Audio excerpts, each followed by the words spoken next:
آج specifically discussion ہوگی سورۃ الاحزاب کی آیت نمبر 36 سے آنورڈ نبی صلی اللہ علیہ وآلہ وسلم کی زندگی کے ایک واقعے سے متعلق، اور وہ ہے سیدنا زید ابن حارثہ رضی اللہ تعالی عنہ وعلیہ السلام، جو آپ صلی اللہ علیہ وآلہ وسلم کے منہ بولے بیٹے تھے۔ آپ صلی اللہ علیہ وآلہ وسلم کی پھپھی جو تھی امیمہ بنت عبد المطلب، ان کی ایک بیٹی تھی سیدہ زینب رضی اللہ تعالی عنہا وسلام اللہ علیہا۔ ان کے ساتھ آپ صلی اللہ علیہ وآلہ وسلم نے سیدنا زید ابن حارثہ کا رشتہ طے کروایا۔ زید ابن حارثہ رضی اللہ تعالیٰ عنہ کو لوگ زید ابن محمد بھی کہا کرتے تھے، کیونکہ آپ صلی اللہ علیہ وآلہ وسلم نے بڑی چھوٹی عمر سے ان کو پالا تھا، اور یہ بیسیکلی سیدنا خدیجہ رضی اللہ تعالی عنہا وسلام اللہ علیہا، جو سیدہ فاطمہ رضی اللہ تعالی عنہا وسلام اللہ علیہا کی والدہ محترمہ تھی اور امہات المومنین میں سے ہیں، ان کے یہ غلام تھے زید ابن حارثہ۔ یہ غلام آپ صلی اللہ علیہ وآلہ وسلم کو شادی کے بعد گفٹ کر دیے سیدہ خدیجہ نے، اور ان کی پرورش نبی صلی اللہ علیہ وآلہ وسلم نے کی، یعنی لڑک پن کی عمر میں ہی آپ صلی اللہ علیہ وآلہ وسلم کے پاس ہی آگے 12 سے 15 سال کی عمر میں۔ چونکہ آپ صلی اللہ علیہ وآلہ وسلم نے ان کی پرورش کی، تو عرب کے اندر ایک منہ بولے رشتے والا معاملہ جو ہے بڑا ایک سٹرونگ رشتہ سمجھا جاتا تھا، اسی وجہ سے ان کو لوگ زید ابن محمد صلی اللہ علیہ وآلہ وسلم رضی اللہ تعالی عنہ کہنا شروع ہو گئے، اور یعنی ایک یہ ٹرینڈ کے طور پہ تھا عرب میں۔ تو اللہ تعالیٰ اس رسم کو توڑنا چاہتا تھا، اور اس رسم کو توڑنے کے لیے ظاہر ہے کہ آپ صلی اللہ علیہ وآلہ وسلم کی مبارک ذات کو سامنے رکھا جاتا تو ہی اتنے بڑے لیول کی رسم ٹوٹ سکتی تھی۔ بہرحال اللہ تعالیٰ کی طرف سے معاملہ ایسا ہوا کہ زید ابن حارثہ رضی اللہ تعالیٰ عنہ کی جب عمر جو ہے وہ شادی کی عمر کو پہنچی، تو آپ صلی اللہ علیہ وآلہ وسلم نے ان کے رشتے کے لیے تگ و دو شروع کر دی۔ اب یہ چونکہ غلام زادے تھے، اور عرب کے اندر ایک آپ کو پتہ ہے قبائلی سسٹم اور پھر اونچے خاندان کا اعتبار کیا جاتا تھا،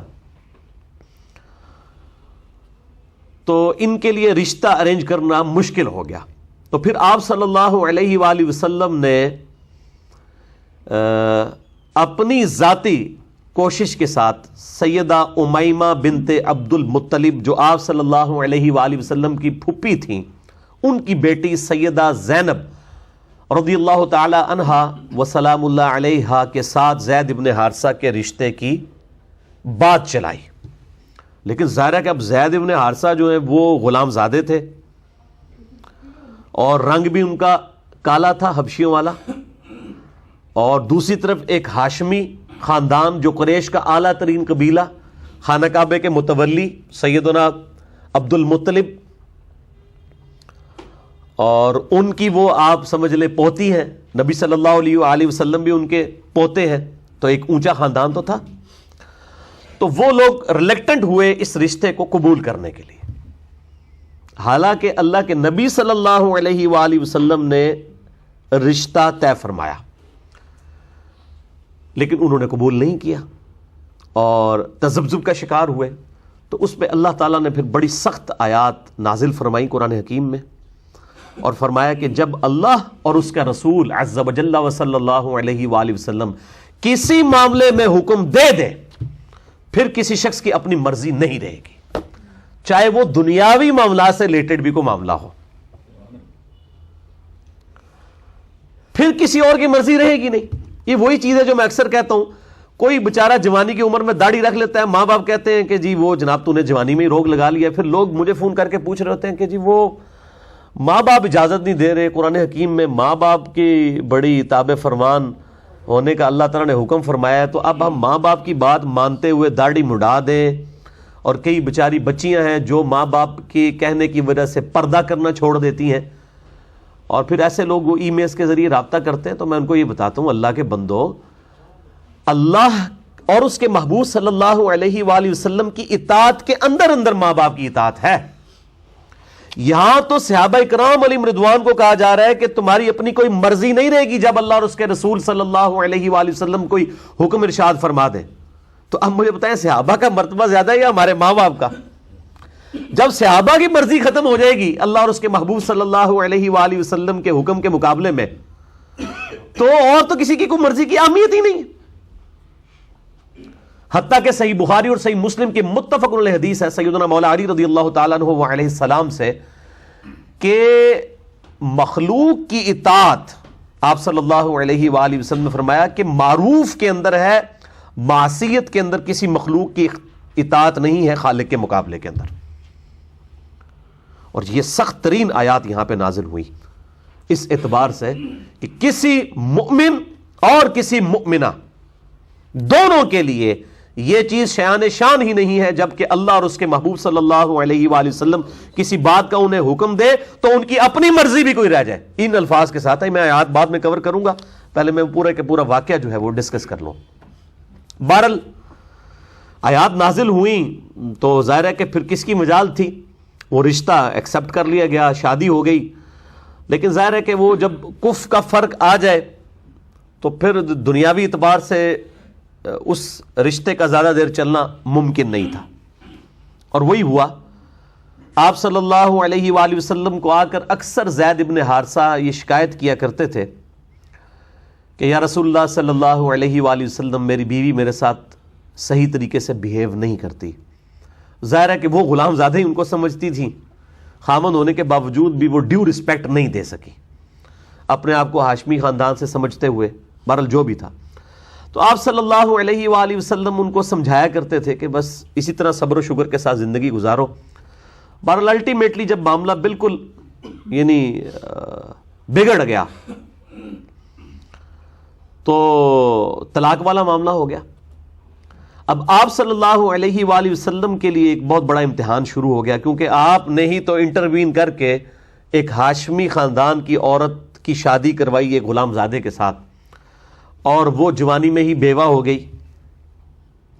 آپ صلی اللہ علیہ وآلہ وسلم کو اللہ تعالیٰ نے وحی کے ذریعے یہ بات ارشاد فرما دی کہ اس عورت کی اب کمپنسیشن اس طرح ہوگی کہ تمہارا رشتہ یعنی نبی صلی اللہ علیہ وآلہ وسلم کا رشتہ جو ہے وہ سیدہ زینب کے ساتھ کروا دیا جائے. یہ وحی کے ذریعے بتا دیا گیا، لیکن آپ صلی اللہ علیہ وآلہ وسلم نے اس کو ڈسکلوز نہیں کیا پبلک میں.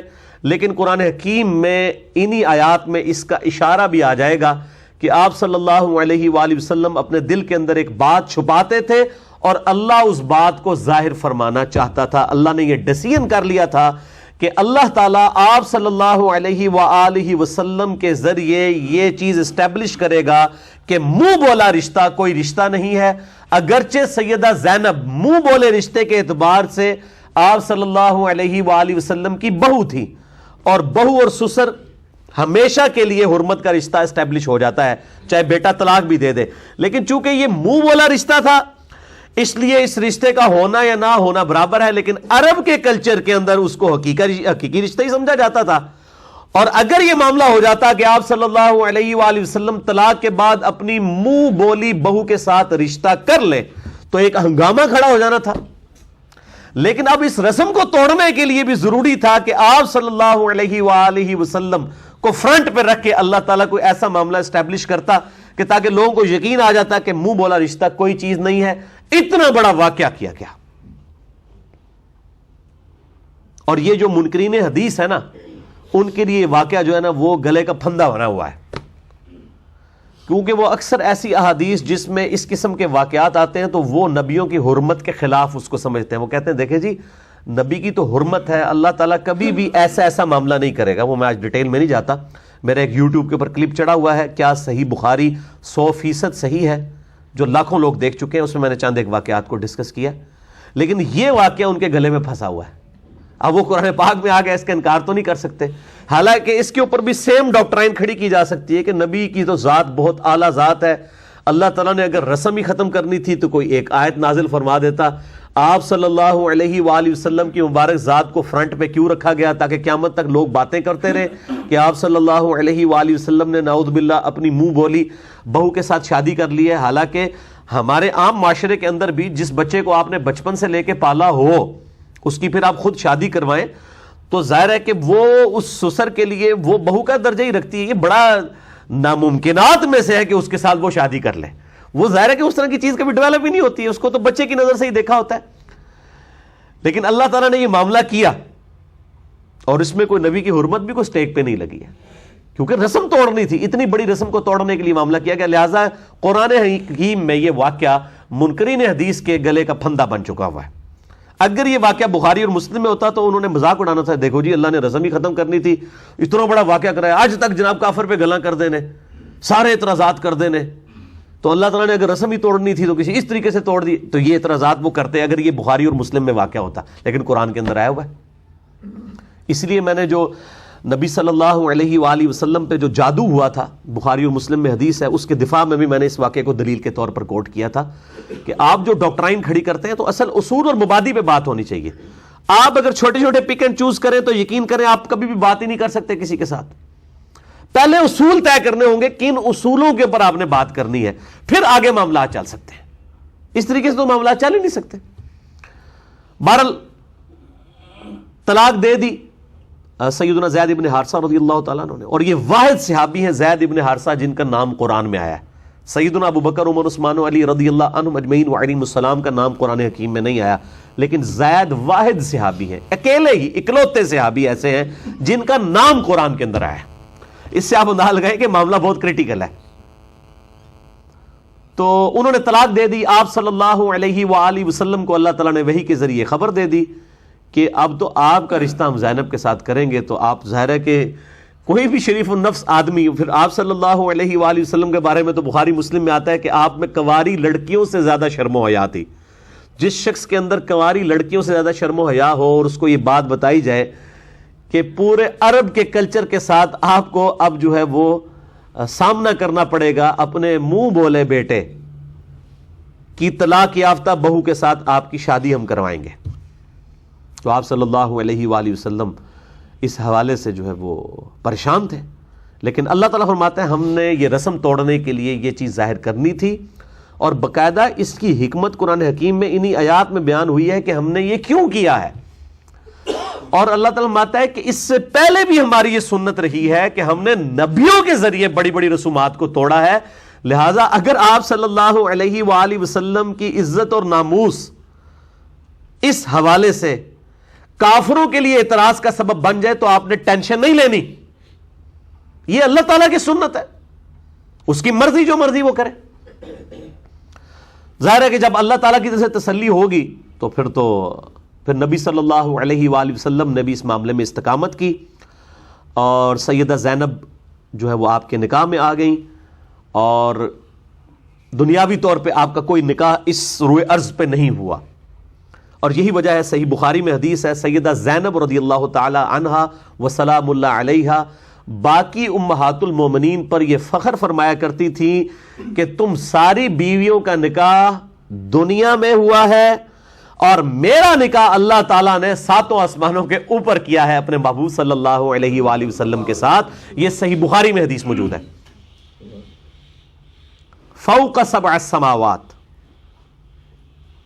فوق 7 السماوات, 7 آسمانوں کے اوپر میرا نکاح ہوا ہے. تو یہ سیدہ زینب کی فضیلت ہے جزوی باقی تمام امہات کے اوپر کہ ان کا نکاح اللہ تعالیٰ نے قرآن پاک میں فرمایا ہم نے نکاح کر دیا. That's all. یعنی دنیاوی طور پہ کوئی اس طرح کی سرمنی ارینج نہیں کی گئی. بہت بڑی فضیلت ہے سیدہ زینب کی رضی اللہ تعالی عنہا وسلام اللہ علیہا. یہ پھر امہات المومنین میں سے ایک ہماری ماں ہے. لیکن چونکہ اب یہ واقعہ قرآن حکیم میں آیا, اور آپ کو پتہ ہے کہ اسلام اس وقت دنیا میں آپ صلی اللہ علیہ وآلہ وسلم کے ذریعے اسلام کو عروج ملا. اسلام تو ظاہر حضرت سیدنا آدم علیہ السلام سے ہی چلتا آ رہا ہے, لیکن اس کا جو عروج ہے, ایپیکس جو ہے, وہ آپ صلی اللہ علیہ وآلہ وسلم کی ذات کے ذریعے. آپ صلی اللہ علیہ وآلہ وسلم کے دنیا میں مبعوث ہونے سے پہلے ہزاروں سال کی انسانی تاریخ کے اندر آپ دیکھتے ہیں کہ کفار بادشاہ جو ہیں وہ اپنی عبادت کروایا کرتے تھے, اور ایک جسے کہتے ہیں نا کہ ایک مذہبی جبر کی کیفیت تھی. اسلام قبول کرنے کی وجہ سے مخالفین کو ایک جبر سے گزرنا پڑتا تھا. اور مذہب چھوڑنے والے، کفار کے مذہب کو اختیار کرنے والے اپنے بادشاہوں کو سجدہ کرتے تھے. لیکن آج امریکن پریزیڈنٹ ٹرمپ کو کوئی سجدہ نہیں کرتا، چاہے وہ مسلمان ہیں یا نہیں ہے، کوئی سجدہ ان کو نہیں کرتا. یہ مذہبی جبر سب سے پہلے انسانی تاریخ میں اسلام نے آ کے توڑا، جو رومن اور پرشین امپائر کو اللہ تعالیٰ نے مسلمانوں کے ذریعے توڑوایا. 3 براعظموں میں پھیلی ہوئی رومن امپائر اکھاڑ کے رکھ دی اللہ تعالیٰ نے. اور میری اس کے اوپر یوٹیوب کے اوپر کافی یعنی ویڈیوز ہیں. کبھی حال ہی میں ہم نے ربیع الاول کے اندر ہی ایک میری پرانی ویڈیو کا کلپ تھا، مسئلہ نمبر 143 کا، نبی صلی اللہ علیہ وآلہ وسلم کا انقلاب 17 سال کے اندر. کمیونزم، سوشلزم، اس سے پہلے بھی آپ دیکھ لیں، رومن امپائر ہو، پرشین امپائر، بڑے بڑے جو سلطنتیں اور انقلابات تھے وقت کے ساتھ ختم ہوتے چلے گئے. لیکن آپ صلی اللہ علیہ وآلہ وسلم کا انقلاب بڑے مختصر عرصے میں آیا، اور اس بڑے لیول پہ کہ آج 1400 سال گزر چکے ہیں آپ صلی اللہ علیہ وآلہ وسلم کو دنیا سے گئے، لیکن آج بھی دنیا کے ہر خطے کے اندر اذان دی جاتی ہے، نماز پڑھی جاتی ہے، گلی گلی انقلاب نظر آتا ہے نبی صلی اللہ علیہ وآلہ وسلم کی وہ لائی ہوئی تبدیلی کا. تو رومن اور پرشین امپائر کو الٹ دینا، دونوں سپر پاورز کو، صرف 17 سال کے اندر، 1 ہجری سے لے کر 17 ہجری تک، اتنے بڑے لیول کا انقلاب انسانیت کی تاریخ میں نہ پہلے آیا نہ کبھی بعد میں آئے گا. تو ظاہر ہے جس انقلاب نے اس لیول سے دنیا بدل دی کہ اس کے بعد اب کافر اگر حکومت میں بھی آئے تو انہوں نے اپنی عبادت نہیں کروائی جس طرح فرعون کروایا کرتے تھے اور رومن امپائر کے بادشاہ کروایا کرتے تھے. مذہبی جبر ہمیشہ کے لیے اکھاڑ کے پھینک دیا نبی صلی اللہ علیہ وآلہ وسلم اور آپ صلی اللہ علیہ وآلہ وسلم کے جانثار صحابہ کرام علیہم رضوان و علیہم السلام کے ذریعے اللہ تعالیٰ نے. اور میں پھر بات کروں گا کہ عمر سیریز جو قطر والوں نے فلم بنائی ہے 30 اقساط کے اوپر، اس میں انہوں نے یہ انقلاب دکھایا ہے، کمال کر دیا. سیدنا عمر فاروق رضی اللہ تعالیٰ عنہ و علیہ السلام کے اعلان، یعنی آپ صلی اللہ علیہ وآلہ وسلم کے اعلان نبوت سے 6 سال پہلے سے لے کر سیدنا عمر کی شہادت تک آپ کو سینٹرڈ کرتے ہوئے عربی کے اندر انہوں نے 30 اقساط کے اوپر فلم بنائی ہے عمر سیریز.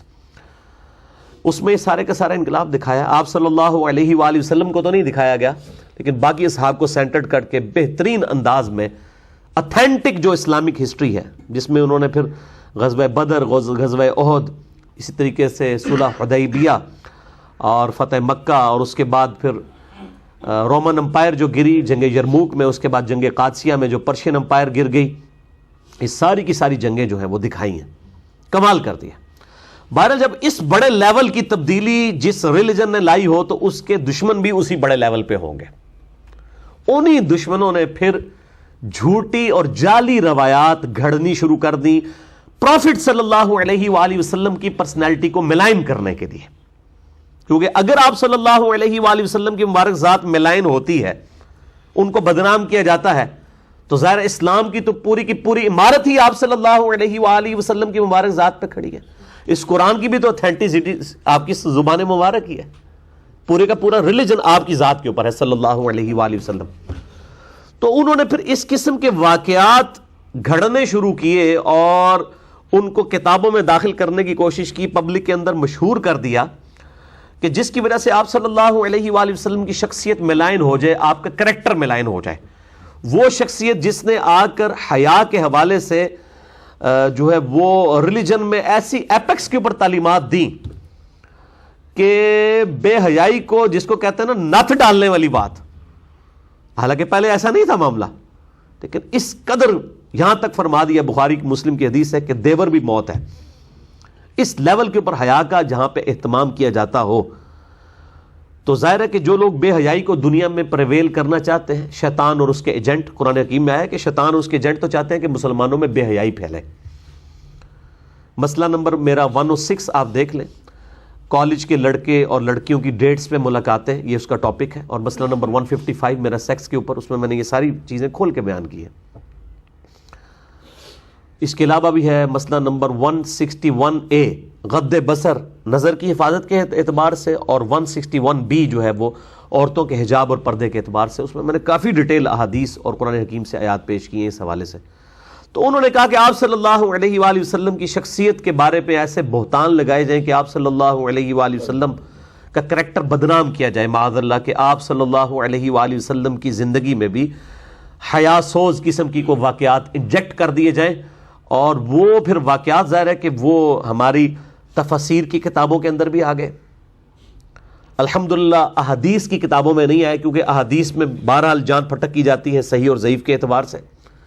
تفسیر کی کتابوں کے اندر، تاریخ تبری کے اندر، تفسیر تبری کے اندر اس طرح کے واقعات آئے. اور پھر اس قسم کے واقعات تصوف کی کتابوں کے اندر بھی، خصوصاً کشف المحجوب کے حوالے سے میرے کہ یہ کلپس بھی ریکارڈڈ ہیں اور میں نے لیکچر بھی ریکارڈ کروایا ہے، اس کتاب کے اندر بھی صحب اور سکر کی بحث میں اس طرح کے واقعات سیدنا زید ابن حارثہ کی بیوی کے ساتھ نعوذ باللہ من ذالک ایک جھوٹا سکینڈل گھڑا گیا کہ آپ صلی اللہ علیہ وآلہ وسلم کو نعوذ باللہ ان کی ایک دفعہ نگاہ جو ہے وہ زید ابن حارثہ کی بیوی پہ پڑ گئی، تو آپ کے دل میں ان کے لیے جو ہے وہ کوئی ایسے جذبات پیدا ہوئے، تو اللہ تعالیٰ نے ان جذبات کی قدر کرتے ہوئے، اب دیکھیں نا کیسی، جس کو کہتے ہیں نا کہ وہ میٹھی پوڑی کے اندر اتنے گستاخانہ واقعہ انجیکٹ کیا کہ جی وہ تو اللہ نے تو اپنے نبی کی قدر کی ہے، جی اس میں کون سا گستاخانہ واقعہ ہے.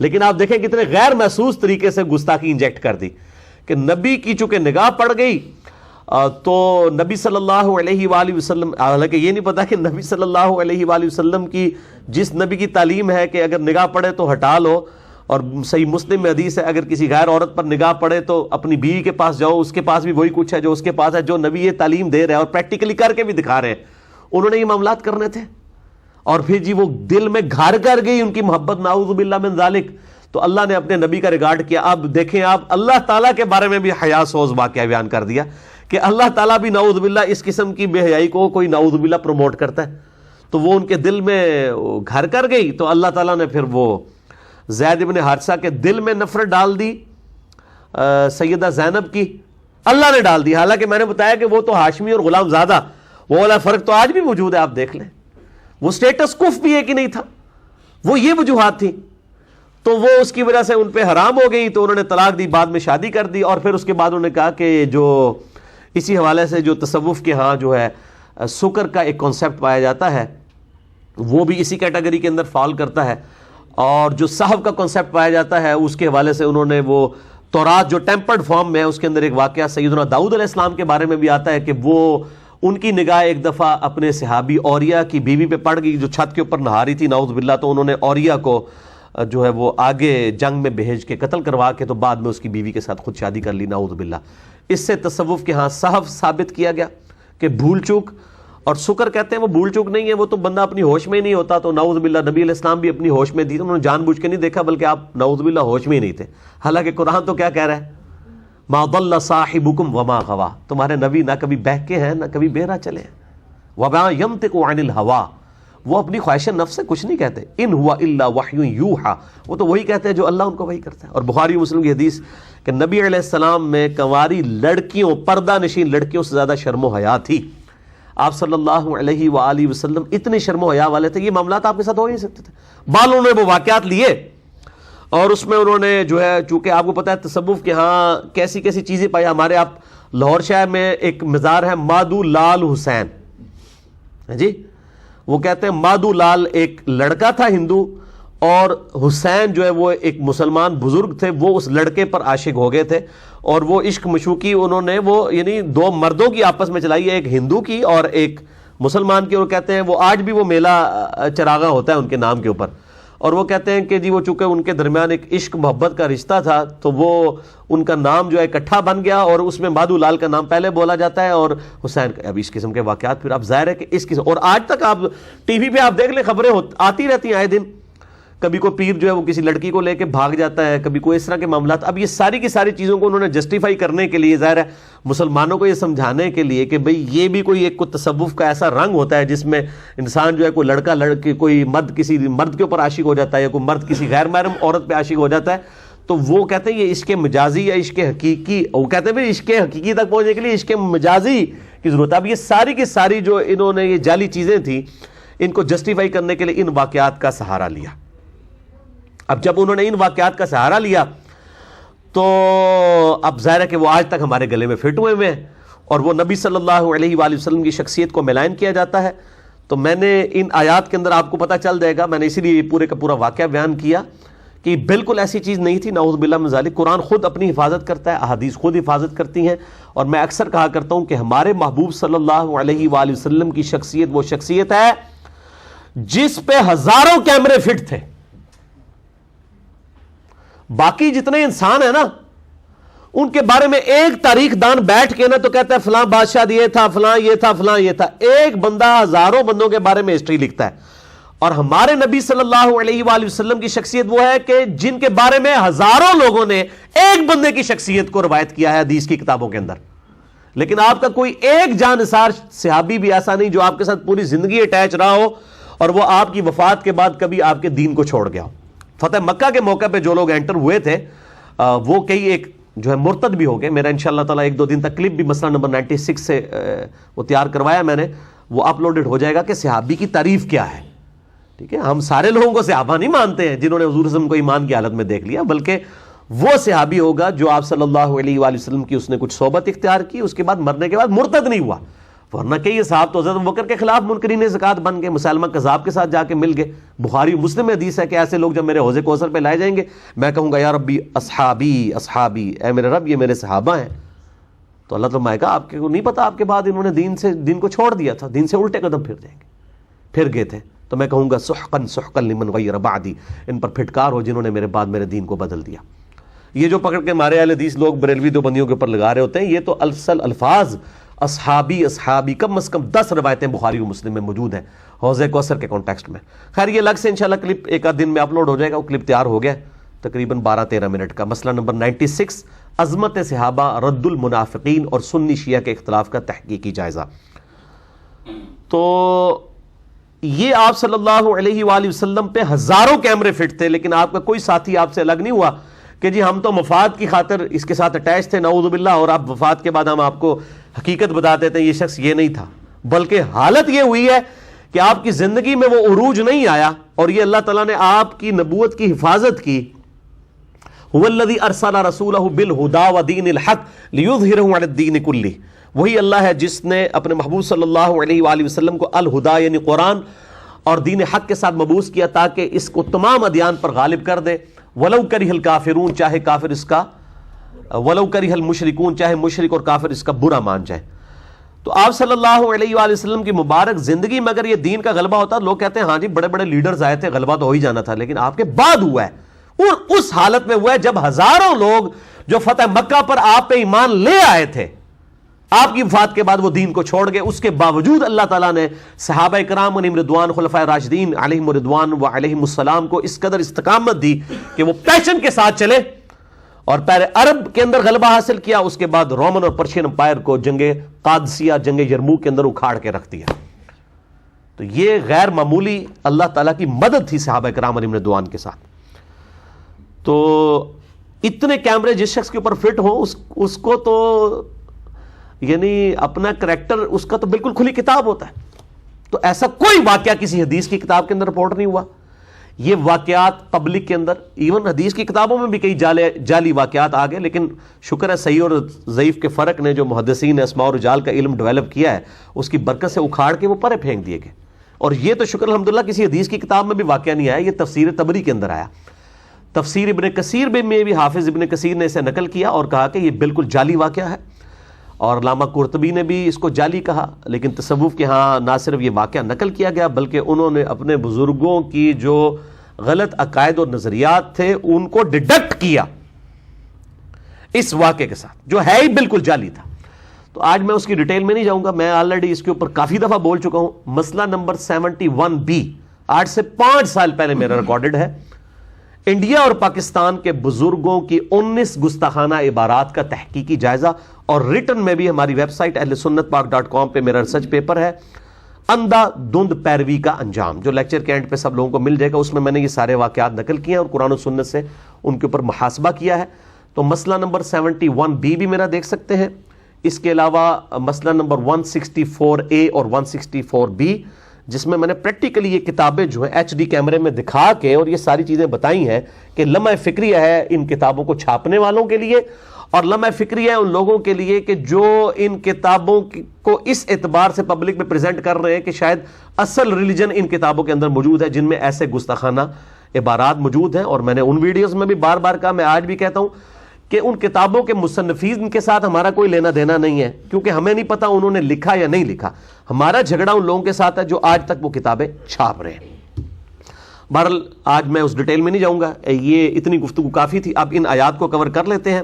سیدہ زینب اور رضی اللہ تعالی عنہا و سلام اللہ علیہا کے اعتبار سے، اعوذ باللہ من الشیطان الرجیم، سورۃ الاحزاب آیت نمبر 36، وما کان للمؤمن، کسی مؤمن کے لیے شایع نہیں ہے، ولا مؤمنۃ، اور نہ ہی کسی مؤمن عورت کے وہ یہ زیب دیتا ہے، اذا قضى اللہ ورسولہ امرا، کہ جب اللہ اور اس کا رسول کسی معاملے میں فیصلہ فرما دے، حکم دے دے، ان یکون لہم الخیرۃ من امرہم، کہ انہیں اس معاملے میں اپنا بھی کوئی اختیار رہ جائے، کیونکہ النبی اولیٰ بالمؤمنین من انفسہم وازواجہ امہاتہم، نبی صلی اللہ علیہ وآلہ وسلم مومنین کے اوپر ان کی جانوں سے بڑھ کر حق رکھتے ہیں، اور نبی کی بیویاں امت کی مائیں ہیں، تو کیسے یہ مومن مرد اور مومن عورت کے پاس کوئی اختیار رہ جاتا ہے جب اللہ اور اس کے محبوب صلی اللہ علیہ وآلہ وسلم کسی معاملے میں حکم دے دیں؟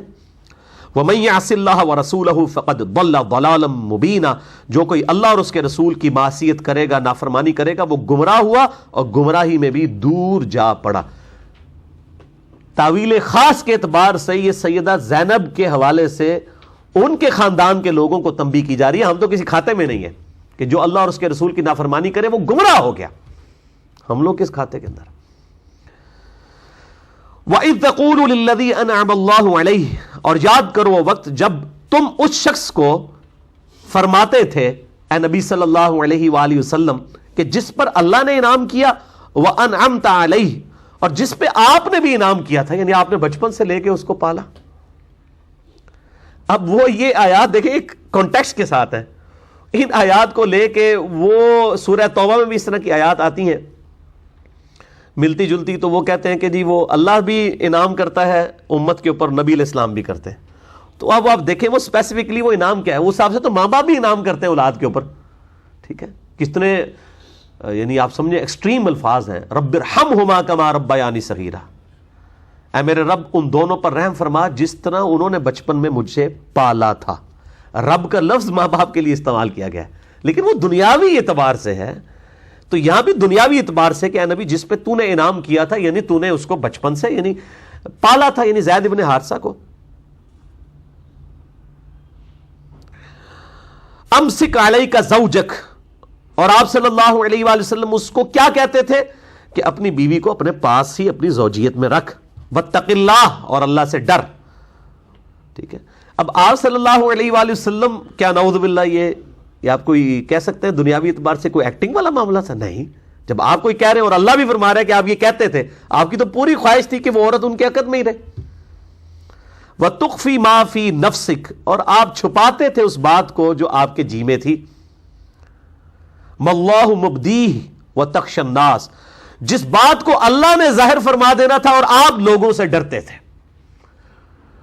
اب آپ صرف لوگوں سے کیوں ڈرتے تھے؟ کیا آپ نے لوگوں کے سامنے پبلکلی جو ہے اس چیز کا اظہار کیا ہوا تھا کہ میں نے نعوذ باللہ اس قسم کا جو واقعات لکھے ہوئے ہیں؟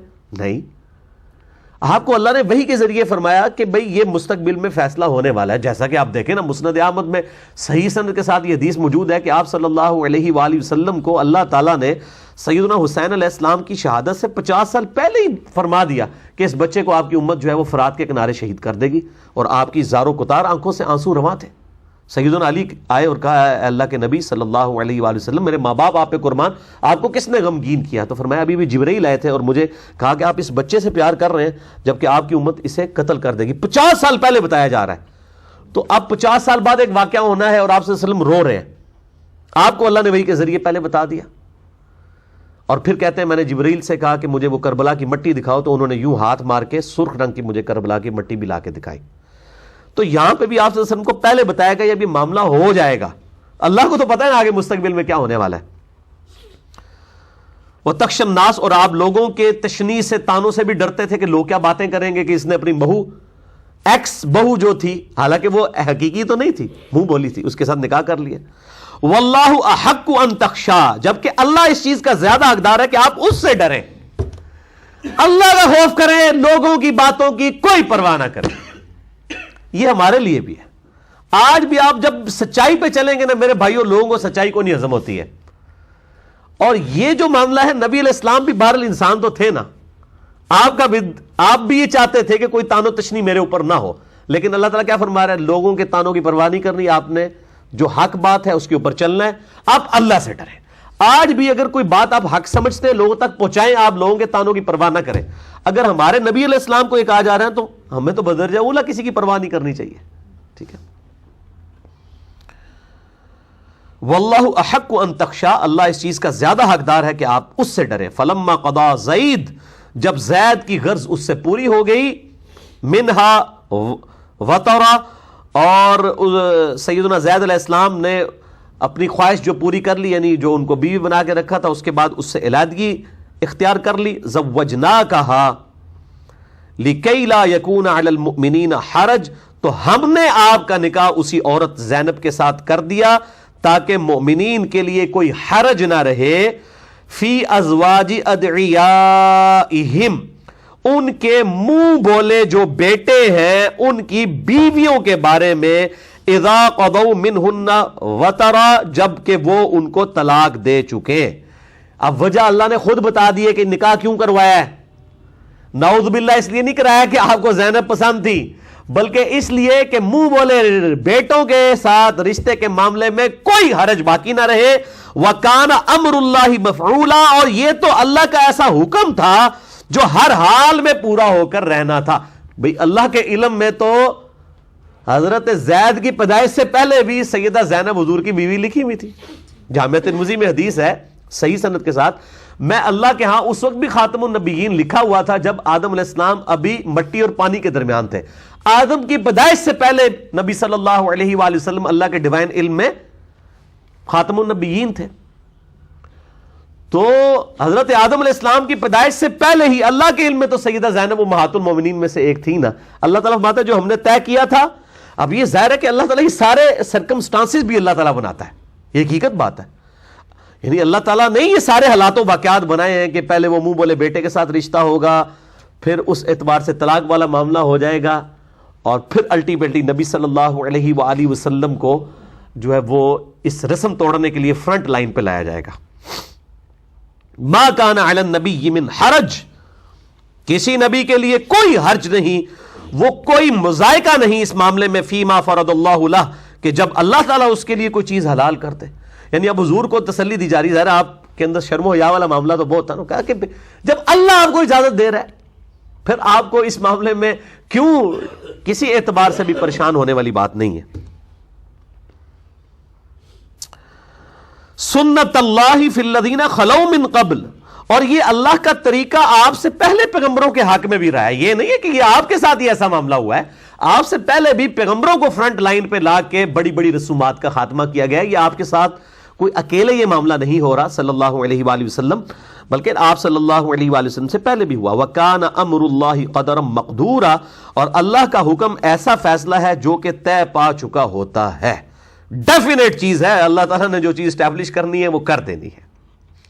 الَّذِينَ يُبَلِّغُونَ رِسَالَاتِ اللَّهِ وَيَخْشَوْنَهُ وَلَا يَخْشَوْنَ أَحَدًا، وہ لوگ، وہ انبیاء کرام جو اللہ کا پیغام لوگوں تک پہنچاتے ہیں اور صرف اللہ سے ڈرتے ہیں. وَلَا يَخْشَوْنَ أَحَدًا إِلَّا اللَّهَ، اور کسی ایک سے بھی نہیں ڈرتے اللہ تعالیٰ کے مقابلے پر. وَكَفَى بِاللَّهِ حَسِيبًا، ایسے لوگوں کے لیے اللہ تعالیٰ جو ہے وہ کافی ہے. تو ایسے پیغمبروں کے مقابلے پہ جو لوگ کھڑے ہوتے ہیں اللہ تعالیٰ ان کا حساب کرنے والا کافی ہے.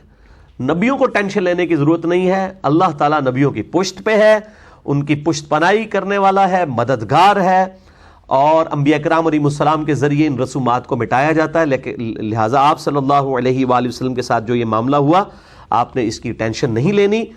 اور پھر شورى آفاق آیت آ گئی اسی کانٹیکسٹ میں، وہ اسی کے ساتھ جڑی ہوئی ہے. سورہ الاحزاب آیت نمبر 40. ما کان محمد ابا احد من رجالکم ولکن رسول اللہ وخاتم النبیین وکان اللہ بکل شیء علیما. محمد صلی اللہ علیہ وآلہ وسلم تم مردوں میں سے کسی کے باپ نہیں ہیں. تم یہ سمجھتے ہو زید ابن حارثہ کے وہ باپ ہیں؟ نہیں، وہ تو کسی بھی مرد کے باپ نہیں ہیں. ان کی تو اپنی صلبی بیٹے بھی مرد تک نہیں پہنچے. 4 بیٹے تھے نا آپ صلی اللہ علیہ وآلہ وسلم کے، چاروں بچپن میں فوت ہو گئے. 4 بیٹیاں اور 4 ہی بیٹے. 4 بیٹے سیدہ خدیجہ سے 3 بیٹے ہوئے، سیدنا قاسم، طاہر اور طیب رضی اللہ عنہم اجمعین وعلیہم السلام، اور سیدہ ماریہ قبطیہ سے سیدنا ابراہیم علیہ السلام پیدا ہوئے. یہ 4 بیٹے تھے، لیکن کوئی بھی جوانی کی عمر کو نہیں، بچپن میں ہی فوت ہو گئے. اور ظاہر اس میں حکمت تھی کہ اگلے نبیوں کے بچے جب جوان ہوتے تھے وہ ان کے نائب بنا کرتے تھے. حضرت ابراہیم علیہ السلام کا بیٹا بھی پیغمبر، پوتا بھی، پڑپوتا بھی. تو ہمارے نبی صلی اللہ علیہ وآلہ وسلم کا کوئی بچہ جوانی کی عمر کو پہنچتا تو آپ صلی اللہ علیہ وآلہ وسلم کی یہ شان کا تقاضا تھا کہ اسے بھی پیغمبر بنایا جاتا. لیکن دوسری طرف ختم نبوت کا تقاضا یہ تھا کہ وہ پیغمبر نہ ہوتا. تو اللہ تعالیٰ نے درمیانی حل کیا نکالا؟ کوئی بچہ جوان ہی نہیں ہوگا آپ کی زندگی میں. یہ حکمت میں آپ کو بتا رہا ہوں. ختم نبوت کا یہ تقاضا تھا کہ آپ کا کوئی بچہ مرد جو ہے وہ نہ بنتا، بلکہ بچپن ہی میں، لڑکپن میں ہی وہ فوت ہو جاتا. بڑی چھوٹی عمر میں یہ سارے بچے فوت ہو گئے. تو اس وجہ سے آپ صلی اللہ علیہ وآلہ وسلم کسی مرد کے باپ نہیں ہیں.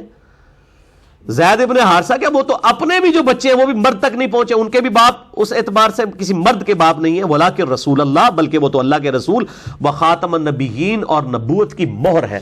اور مہر ہمیشہ ڈاکومنٹ کے اینڈ پہ لگائی جاتی ہے. سیل آف دا پروفٹ ہے کہ اب اس ڈاکومنٹ میں کوئی چیز ایڈ نہیں ہو سکتی. قرآن میں تو خاتم کا لفظ آیا اور صحیح مسلم میں خاتم کا لفظ آیا، یعنی ختم نبوت بھی آپ پر ہو گئی. وَكَانَ اللَّهُ بِكُلِّ شَيْءٍ عَلِيمًا، اور اللہ تعالیٰ نے ہر چیز کو اپنے علم سے گھیرا ہوا ہے. اب یہ آیت ایسی ہے کہ جس کے اوپر گھنٹوں بولا جا سکتا ہے، لیکن میں الحمدللہ اس کے اوپر آلریڈی جو قادیانیوں نے ایک فتنہ کھڑا کیا ہے خاتم اور خاتم کے لفظ کے اعتبار سے، مسئلہ نمبر 40 میرا ریکارڈڈ ہے، اس کو 40 نمبر مسئلہ اسی آیت نمبر 40 کی نسبت سے ہی قرار دیا گیا تھا. اہل سنت پاک .com پہ آپ مسئلہ نمبر 40 لکھیں، 40 مسئلہ MAS اپوسٹرافی والا کوما ALAH، تو وہ مسئلہ نمبر 40 کھل جائے گا، جس میں خاتم اور خاتم کے اعتبار سے اور قرآن حکیم کی آیات اور بخاری اور مسلم کی کئی احادیث سے میں نے ختم نبوت کے مسئلے کو الحمدللہ ایڈریس کیا ہے. آج میں اس ڈیٹیل میں نہیں جاؤں گا، ورنہ یہ 40-50 منٹ اسی آیت کے اوپر لگ جائیں گے. جو چیزیں پہلے آلریڈی ریکارڈڈ ہیں، ظاہر ہے انہی سے ہی ہم بینیفٹ اٹھائیں تاکہ ہماری یہ ترجمہ کلاس جو ہے جلدی جلدی کور ہو. تو وہ ضرور دیکھ لیں. بہرحال اس آیت سے یہ بات پتہ چل گئی کہ آپ صلی اللہ علیہ وآلہ وسلم کسی مرد کے باپ نہیں ہیں، نہ زید ابن حارثہ کے باپ ہیں، اور نہ ہی اپنی جو صلبی اولاد ہے اس میں بھی کوئی مرد کے درجے تک نہیں پہنچا. تو بہرحال ان آیات کے بعد زید ابن محمد صلی اللہ علیہ وآلہ وسلم جو لوگ کہتے تھے ان کو زید ابن محمد کہنا چھوڑ دیا اور زید ابن حارثہ کہنا شروع کر دیا. ان کے باپ کی طرف ان کو منسوب کیا گیا اور منہ بولا رشتے والا معاملہ. اس سے یہ بھی بات پتہ چلی کہ اگر کوئی لے پالک بچہ لیا جائے گا تو اس کے باپ کا نام نہیں چینج کیا جائے گا. صحیح بخاری میں حدیث ہے کہ ایسے شخص پہ جنت حرام ہے جو اپنے نام باپ کا نام بدل لے. اس کے حوالے سے میں پہلے بھی ڈسکشن کر چکا ہوں. اور انہی طرح کی احادیث کے ایک غلط انٹرپریٹیشن بھی علماء عرب کی طرف سے کی گئی کہ بھئی خاوند کا نام جو ہے وہ بیوی اپنے نام کے ساتھ نہیں لکھ سکتی کیونکہ وہ اپنے باپ کا نام بدل دے گی. وہ خاوند کا نام لکھا ہوتا ہے. تو وہ میرا ایک یوٹیوب کے اوپر کلپ ہے، آپ دیکھ سکتے ہیں. کیا بیوی شادی کے بعد اپنے خاوند کا نام اپنے ساتھ لگا سکتی ہے؟ تو میں نے علماء عرب کا رد کیا ہے کہ وہ جب خاوند کے نام کے خانے میں اس کا نام لکھا جاتا ہے، وہ نام کے ساتھ لگانے سے یہ نہیں ہو جاتا کہ اس کے وہ باپ کا نام اس نے بدل دیا ہے. ولدیت نہیں ہوتی بلکہ خاوند کا نام ہوتا ہے. آج میں اس ڈیٹیل میں نہیں جاؤں گا. اللہ تعالیٰ سے دعا ہے جو حق بات میں نے کہی اللہ تعالیٰ ہمارے دلوں میں راسخ فرمائے. اگر جذبات میں میرے منہ سے کوئی غلط بات نکل گئی تو اللہ تعالیٰ ہمارے دلوں سے ہی معاف کرتے ہیں. ہمیں کتاب و سنت کی تعلیمات پر عمل کر کے دوسرے بھائیوں تک پہنچانے کی توفیق عطا فرمائے. سبحانک اللہم و بحمدک اشہد ان لا الہ الا انت استغفرک و اتوب الیک وما علینا الا البلاغ المبین. جزاکم اللہ خیرا.